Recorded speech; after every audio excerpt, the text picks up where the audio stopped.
নমস্কার বন্ধুরা, আজকে আমি মম কিচেন থেকে জয়মণ্ডল বলছি। আজকে আপনাদেরকে আমি পেকে যাওয়া পটল আর ভেন্ডি দিয়ে সর্ষা পোস্ত বানিয়ে দেখাবো।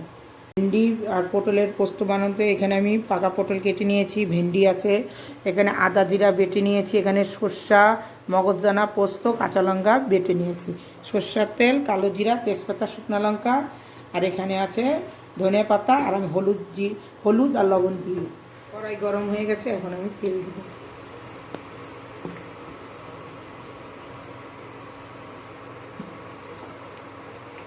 তেল গরম হয়ে গেছে, এখন আমি তেজপাতা, শুকনো লঙ্কা সম্বর দিব, আর অল্প একটু কালো জিরা।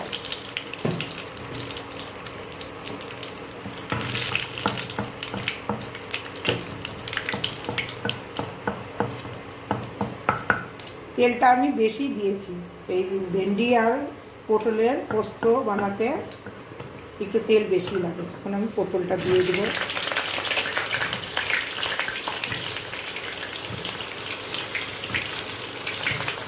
পটলটা একটু ভাজা ভাজা হোক।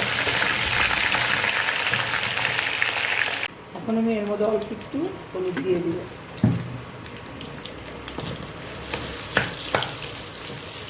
পটলগুলো একটু ভাজা ভাজা হয়েছে, এখন আমি এর মধ্যে ভেন্ডি দিয়ে দেবো।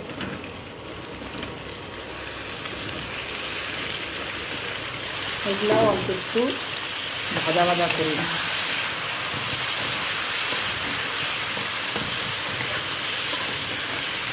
অল্প একটু হলুদ দিয়ে লবণ দিয়ে দিব।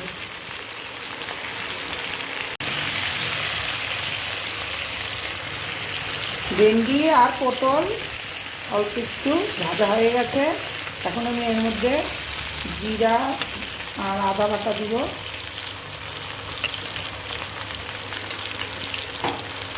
দিয়ে আবার একটু ভাজা ভাজা করব।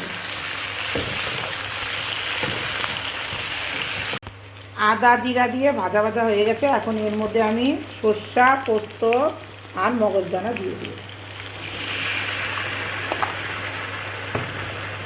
ভালো করে নাড়াচাড়া করব, একটু ফুটাই নেব এটাকে।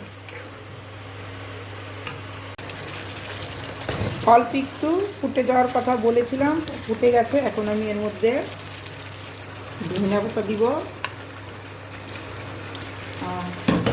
অল্প একটু টেস্টের জন্য চিনি দিব। এখন আমি এটা বন্ধ করে দিব, নাড়াচাড়া করে। এখন আমি এটা বন্ধ করে দেব। হয়ে গেছে আমার পটল ভেন্ডি সর্ষা পোস্ত চচ্চড়ি। আমার ভিডিওটা পছন্দ হলে লাইক শেয়ার সাবস্ক্রাইব করবেন।